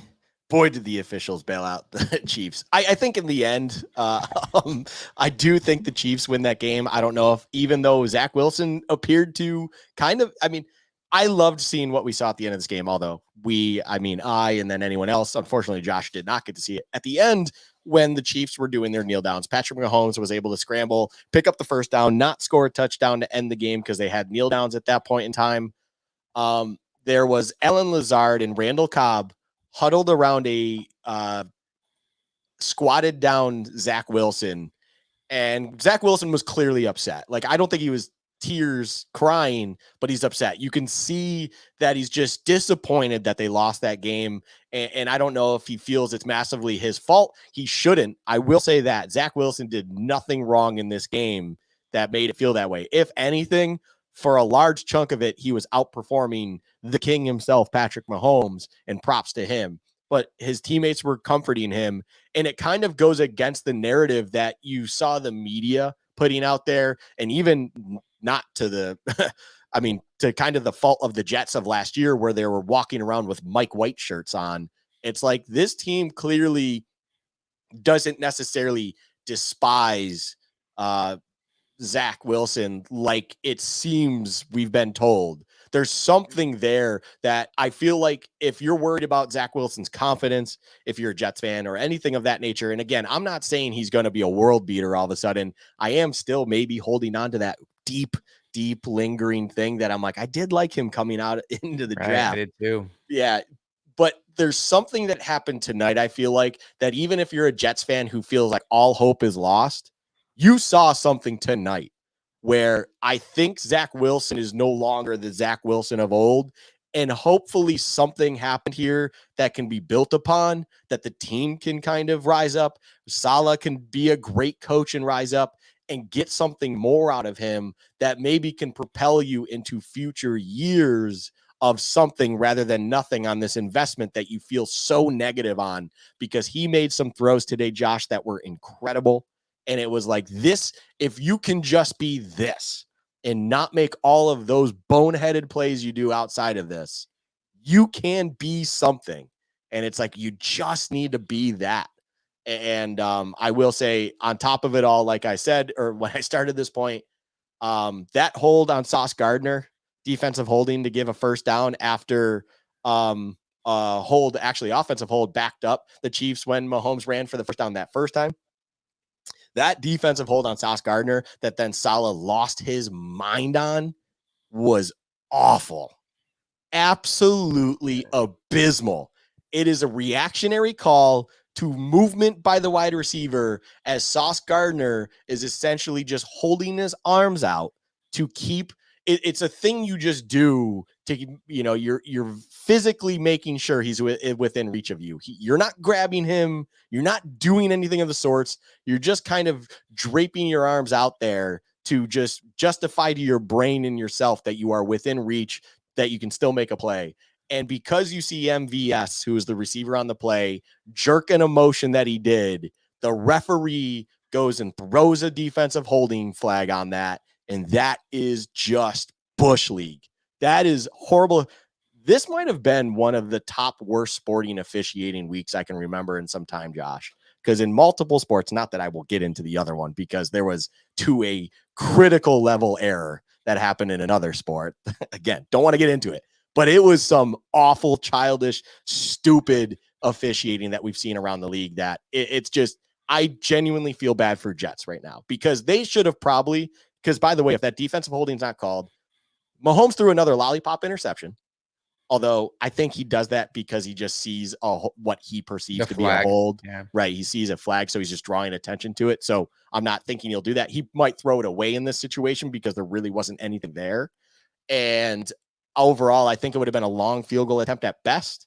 Maybe they have to punt it straight back. I cannot remember exactly the field situation, but it's still a one-score game, and the Jets should have an opportunity at that point in time. And I just feel so bad that something like that happens, that it completely rips the game away from you when you finally have something of hope after weeks of just misery and nothing. And that's just wrong. As a football fan, that is just wrong. What I will also say, like real quick, just this week in general, when it comes to football, this is the one that reminds you that the NFL, anyone can win anytime and no one knows anything. And also, I just want to tip the cap of myself real quick, Josh. Puka Okay. Nakua is a dude. He is Oh, a yeah. guy. That And guy. I love that I just randomly splashed him. And I was like, I do like his size speed combo as a day 3 guy. He could be something on a BYU. And he always popped out of nowhere, especially he popped out of, by the way, the only reason I actually know him, Josh, he went, I think, for 200 and something yards against ASU when they played at BYU. And I was like, wow, this guy's 6'4" or whatever it is. And he can run that fast. Like, this is crazy. He's really good. What a day. Congrats to him for getting his first career touchdown as a walk-off touchdown. That was an awesome game to watch. That was an awesome thing to see. But yeah, tip of the cap to myself for just isolating that one. You know, I like to pump my tires once in a while. How big of you to give yourself a tip of the cap on a week we went 0-3 in Luka's locks? Whoa! But yeah, the Rams went out and found another Cooper Cup, which is just infuriating. Yeah. But yeah, good for him. He is always open. That was one game that popped to me. I thought Anthony Richardson really struggled early on and brought them back. Yep. You mentioned Zach Wilson. I'll just say real quick. I mean, there's a humanistic aspect to this too, where the whole world that analyzes these Jets is thinking, holy cow, if they just had a competent quarterback, if they had Kirk Cousins or Ryan Tannehill, this team could compete for a championship. And Zach Wilson's holding them back. He hears that. He knows that. And I didn't get to see the game tonight. I took one for the team because internet's shaky. I wasn't going to have the stream up while I'm doing this, but he played as well as you said. You could just see where that would weigh on him trying to get the game to the finish line. But maybe, like you said, maybe that's something to get the Jets believing in him. There was conversation this week of Tim Boyle and Trevor Siemian can't be worse than this. Maybe if nothing else, that will quiet that down for this week. The Jets would be a little higher in my fear factor than I think a lot of people want to admit right now, because their defense does seem to have the Bills' number and can get Josh Allen making a lot of mistakes. Let's talk about what else took place in the league today. The one that jumps off the page to me is Pittsburgh. Pittsburgh, I think, is just objectively bad. I really do. I think there was a lot of hype around them because they had a strong preseason. Some of that was built off of a blowout win over the Bills in preseason. People were believing that Kenny Pickett was about ready to take a leap. I have not seen anything from Kenny Pickett in a regular season game that makes me think he can be anything other than a very mid-level starting, lower-level starting, high-end backup level quarterback. And the Steelers got ambushed in Houston today by C.J. Stroud and the Houston Texans.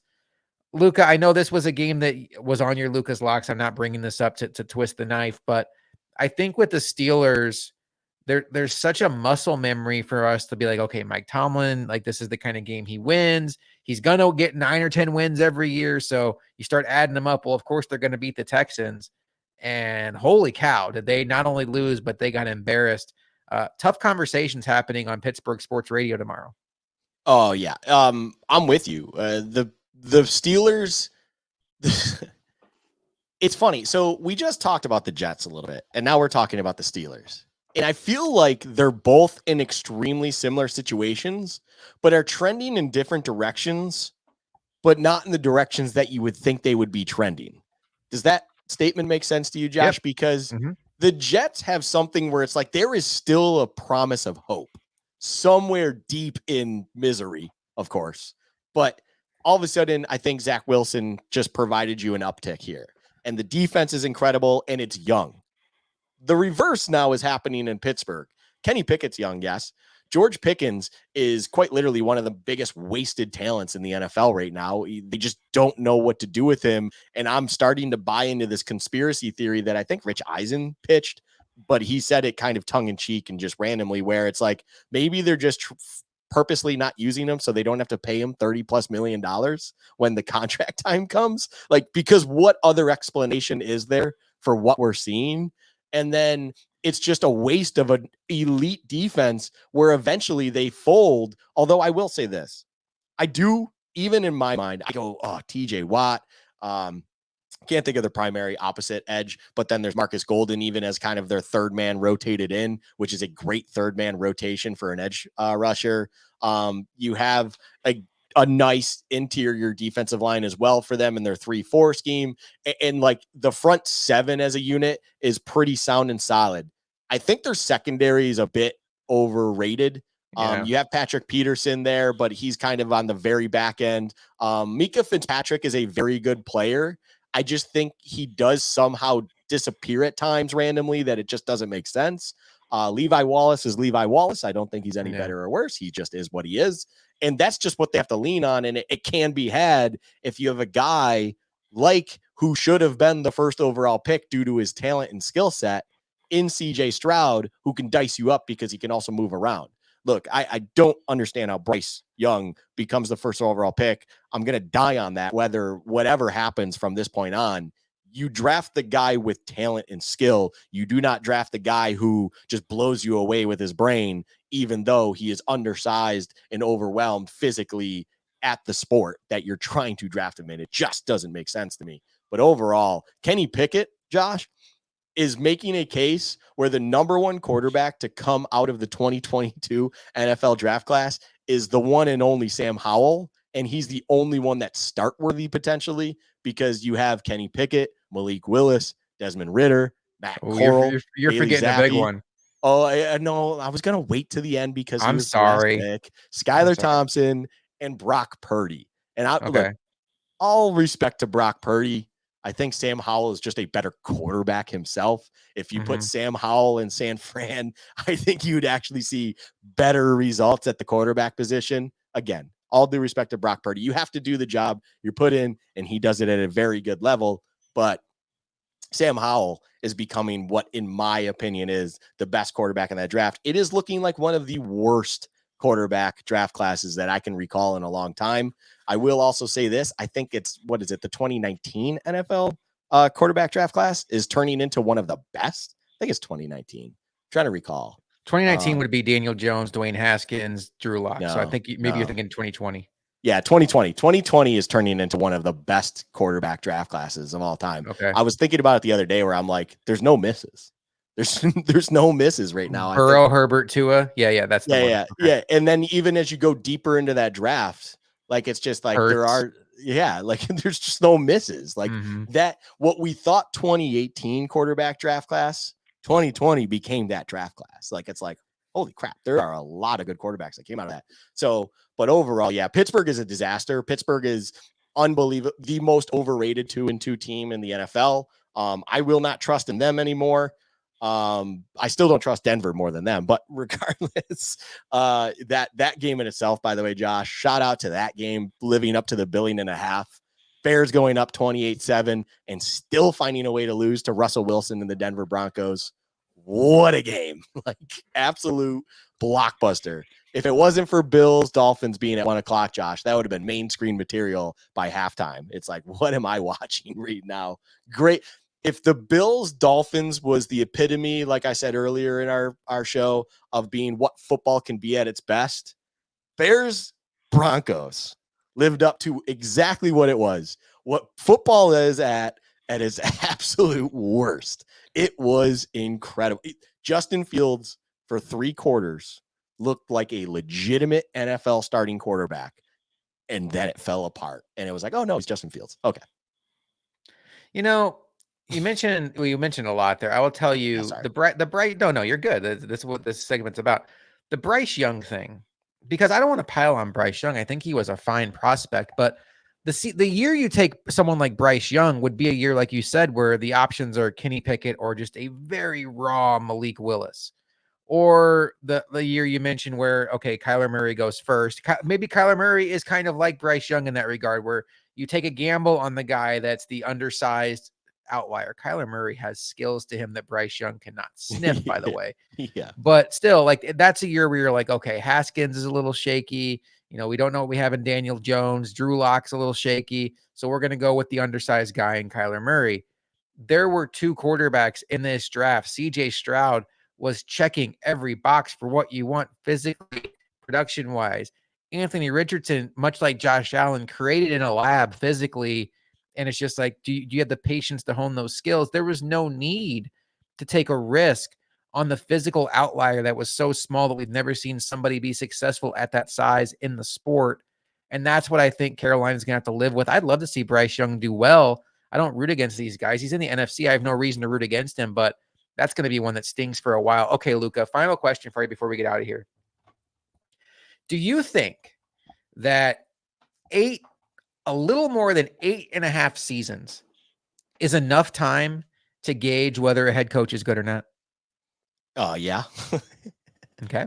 I'm glad you said that. I agree with you. What if I told you there was 8.5 seasons worth of data of what Bill Belichick is without Tom Brady? Yep. And boy, oh boy, 63 and 75. Now, look, I bit the cheese when the Patriots were just running the sport for 2 decades. And I thought Bill Belichick was playing chess when everybody else was playing checkers. But holy cow, I think it's time. I mean, I say it's time. This isn't like a novel thought on my part. This conversation has been had. Has Bill Belichick been extremely overrated this entire time? Or has he lost his fastball? I think the answer is door number 3. I think 2 things can be true. I think it requires a certain kind of coach to coach a really good team and a certain kind of coach to coach a bad team. And who's a good example of that? I think who do I use here? Not Dick Duran. Absolutely not Dick Duran. Um, Skeletor. I was gonna say Rex Ryan. No, I'm trying to think of like a coach in the history of the sport that if you give them 6 and 10 talent, maybe Mike Tomlin is this. Now he's won championships. That's unfair. You give him 6 and 10 talent, he's gonna maximize them. He's gonna keep the games close. He's gonna win 9 or 10 games. I think Bill Belichick was the perfect coach for a team that had superstars like Tom Brady because he had enough cachet where he could almost outrank Brady in those meetings. He could still call Brady to the front of the room and say, "Why'd you throw this interception?" Yada yada yada. And he was not afraid to take risks. Go for fourth downs in Indianapolis in a situation where fourth downs weren't really a thing in the sport at that point in time, and they lost the game to the Colts. And it was like, no, I got Tom Brady. I can live with that decision. I think Bill Belichick was a great coach for that team. I don't know that he's the historical best coach we've ever seen in the sport, though, just because he has 5 Super Bowl rings, because we have now a very large 8.5 years worth of sample size that tells us when he doesn't have the best quarterback we've ever seen play the sport, he's a below 500 coach. Unlike Russell Wilson, who has ruined his Hall of Fame status, shot fired, probably the last one at Russell Wilson today. Bill Belichick can't ruin that. He is a Hall of Fame coach, first ballot. It's just going to happen. When you have a resume such as that, it's almost like you have to. Like you just yes. With that said, I know exactly what you're saying in this. It's like the argument of was it Brady or Belichick had ended already, and now it's being emphatically said it was Brady, it was not Belichick. And I don't mean that because Belichick wasn't important. Belichick has a track record, at least, and as you're saying, with a head coach, 8.5 years now, or 8+ years, it's like, yeah, it's not impressive. But then in that same regard, it's like Belichick is exceptional for all of these years as a defensive mind, because what he continues to get out of a defense with limited talent and kind of just always understanding what he needs to isolate to try to do what he can on that side of the ball is still there. And it goes back to before he was a head coach, and it's still continuing to this day for the most part. There's only so much you can do in a game like today against the Cowboys when your offense quite literally cannot move the ball. Like your quarterback cannot throw the ball. So eventually you're going to fold. Your defense is out there too long. Matt Judon potentially tears his bicep. It's game over at that point. You just can't live anymore on that. But I do think he's lost his fastball. I do think he's lost that ability to truly overwhelm a locker room. I think the business and the money side of football, on top of just individuals no longer respecting what he preaches or what he does, there's no longer that like that high regard to excellence that he can hold over you anymore, because there's too many years of recent memory to go with that old track record that I'm sure, agents or any historian will bring up to players. You can't do that anymore. And Brady being gone is it. There was a conversation. It's funny that we're having this conversation because there was kind of something like that randomly brought up in my living room where an individual's like, how do you see it ending with Belichick? So that already tells me, one, just it's in the mind of the people. And two, it is a conversation to be had. How do you think it would end? I will say this, Josh, and I'll even let you answer this. It's like, I don't want to say confidently.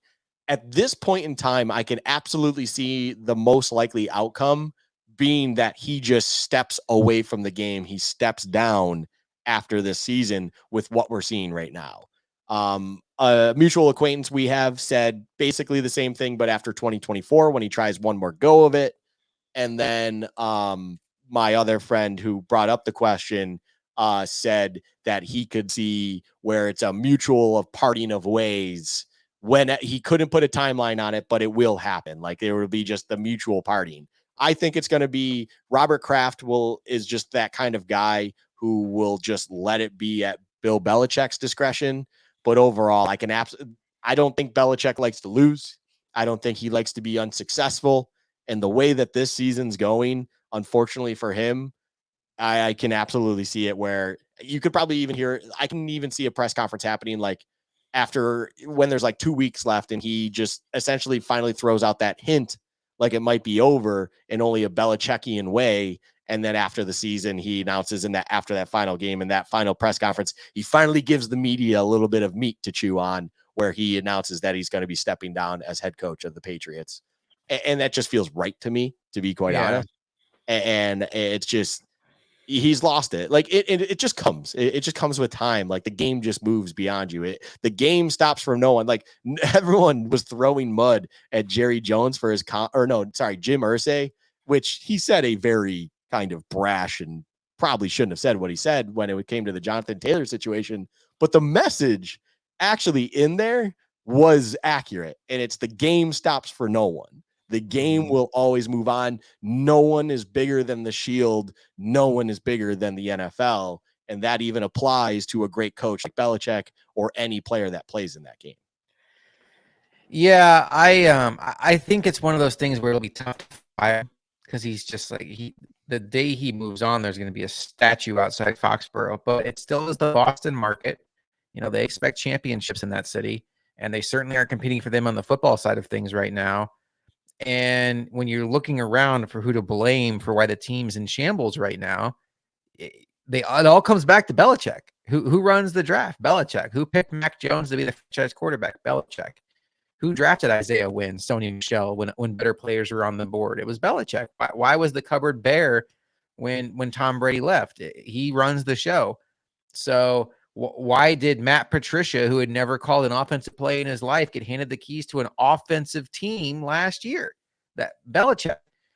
So I think I could absolutely see a situation where end of year they're like, hey, we have to move on. We need to save face here. We don't want to fire you. Can you please just step aside? Maybe we'll promote you to like a presidential role, or really you're just more of like a figurehead. I want to say Don Shula was that way with the Dolphins late in his life. Maybe Dan Marino even has been at certain points. Belichick can still sit in the press box, but I think it's time for a change. They unlike other teams where like the Panthers we just talked about, like you can see the direction. They believe in Bryce Young. They believe like they have a good young roster on defense. Like, what are the Patriots' building blocks? It appears maybe they hit gold in this draft with Christian Gonzalez. Another pat on the back to us on draft night, losing our minds as he kept falling. But in general, they don't draft particularly well. And there's just, I mean, we first guessed the hell out of you're going to let Jacoby Myers go and you're going to sign Juju Smith-Schuster to the same contract. Have you watched these players play at all in their career? Juju Smith-Schuster puts up okay numbers when you give him a Hall of Fame quarterback. Otherwise, he just is invisible. And let me say something else. He puts up okay numbers when you give him a Hall of Fame quarterback and a Hall of Fame running mate at pass catcher to take all the attention away. When Antonio Brown was out there at the peak of his career, or Travis Kelce was out there, and Patrick Mahomes and Ben Roethlisberger in his prime are throwing the ball, yeah, Juju can clean up underneath and get you about 900, maybe even 1,000 yards and look really good. But when he needs to be the guy, not going to happen. Mike Gesicki, that was an idea that I thought could work out, not working out. So yeah, it's a mess. But anyway, Luka, a team that's not a mess is our Buffalo Bills. They improved to 3-1 today with a win over the Miami Dolphins. Next on the docket for these Bills is a trip to London, England, where they will be taking on the Jacksonville Jaguars, who were victorious on Sunday over the Atlanta Falcons. The Jaguars will be staying in London. It would be really weird if they came back to the U.S. and then went back to London. don't think they're going to be doing that. Interested to see like the Bills. I haven't seen anything about the Bills' strategy for when they're going to go out there. If they're going to practice in London this week, I kind of hope they do. But in general, we'll see. That'll be interesting. London games are always kind of a wild card, so sort of like Thursday night football. I think it'll be a tough game. Looking forward to diving into that. Note coming up on Bills Chat Live this week, I will not be there with Luka. We will have a show. We think it's going to be Stokes, still working on that with Luka. I'm taking my daughter to see WWE SmackDown. She's super excited about that. I'm excited to see her reaction. And then we'll be here. We don't our normal weekly stuff. My internet's getting fixed on Friday. So hopefully if you're watching on the video and you're seeing it's being choppy, which I assume it is, that should be fixed. I'll be back in this seat for halftime and post game with Luka next week. Luka, any final thoughts before we get out of here? No, we're almost pushing it 2 hours. We haven't had an episode like this in a while, although it was very fun and everything like that. A lot of good conversation and whatnot. A lot of things to talk about. I'm excited to, get to it, get to talking about London as I prepare to also go to London myself in a couple of weeks. So fun times there. Just missing those Bills. What a shame. But no, it's fun. It's fun that we were able to come out of here with a win. It was fun to have this conversation like we did. And hopefully, since the Jags had a nice win in themselves, they'll be nice and soft as these Bills go over there, motivated even more so, and take care of business against the Jags team who has somewhat of a decent record over there and feels like it's a second home. Yeah, I think the Bills are better than the Jags by quite a bit, and I hope that shows up next week. We shall see. All right, Luka. For Luka, I am Josh McCarty. We will see you next time on Bills Chat.